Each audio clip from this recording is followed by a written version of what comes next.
Meron bang mga araw sa buhay mo na meron ka pang natitirang mga oras, pero ang utak mo parang basang medyas na?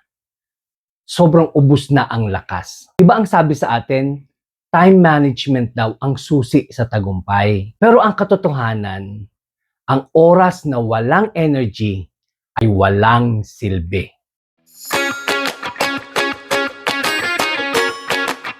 Welcome sa Day 12 ng ating 30 Days of Radical Self-Trust Challenge. Ngayon, matutunan natin ang energy management. Hindi tayo mga makina or computer na pwedeng tumakbo sa parehong bilis mula alas 8 ng umaga hanggang alas 10 ng gabi. Of course, may mga oras sa hapon o gabi na naturally mababa ang focus natin. Kapag pinilit mong gumawa na napaka-irritable or mahirap na task sa oras na zero ang energy mo, maiinis ka lang at mawawala ng tiwala sa sarili. Ang self-trust ay nangangahulugan din ng pagrespeto sa natural na biological rhythm ng katawan mo. Kaya ngayong day 12, ito ang challenge natin. I-align natin ang task sa ating energy.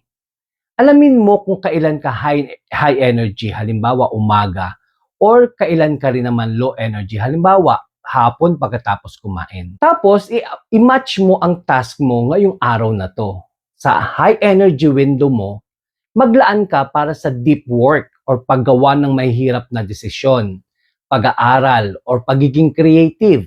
And then, sa low energy window mo naman, maglaan ka para sa mga shallow work, pag-aayos ng email, pag-aayos ng gamit, or pagpapahinga. Tandaan mo, hawag mong ipagpapalit ang pinakamalakas mong oras sa pagsa-cellphone lang. Ang pahinga naman ay hindi reward sa pagtatrabaho lang.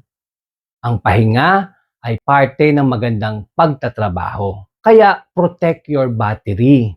Alamin natin ngayon kung kailan ka high energy peak. Sa hapon ba, sa umaga, o sa gabi. Tapos i-comment mo sa baba.